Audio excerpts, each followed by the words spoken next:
哎呀，才几天没见，你进步真的很大，我的好妹妹。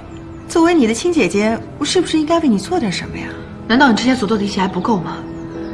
你为什么要让爸爸来威胁我？没有什么为什么，没有用的棋子就要尽快清理掉，不然它会成为成功道路上的绊脚石。现在你就是这个绊脚石，但是如果你现在愿意带着妈妈远走高飞，彻底消失，我可以考虑重新放你一马。不可能，我爱西城，不管发生些什么，我都不会再离开他。那如果是顾西城自己不要你了，讨厌你、害怕你怎么办？你为什么要这么逼我呢？是你在逼我。当初我们怎么说的，你不会不记得了吧？现在是你勾引我男人，你还要质问我，你到底要不要脸？除了让我离开顾西城以外，不管提任何条件，我都会尽力满足你的。你能给我什么呀？你现在拥有的一切都是属于我的。满足我？我现在最想你满足我的就是立刻去死。你能满足我吗？你就让我去死？贺锦熙，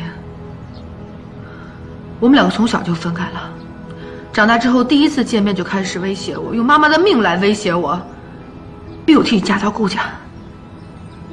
我是你妹妹，可是你什么时候顾及过我的感受啊？嫁进顾家之后，你让我做什么，我全都做了。可是结果呢？顾城他不爱你，今天这一切不都是你自己一手造成的吗？苏妍希，我真的是小看你了。你居然可以把这一切说得这么顺理成章。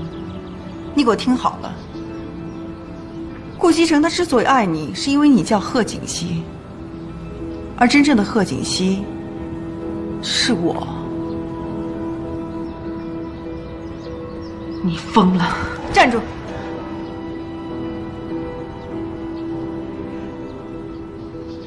既然你这么有自信，那到时候我把那份 DNA 检测报告给顾西城的时候，你应该不会过来求我吧？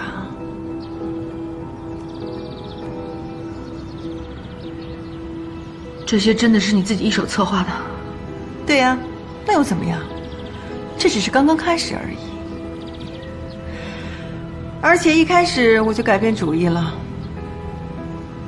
我现在决定，就算你现在愿意放弃顾西城，我也不会放过你。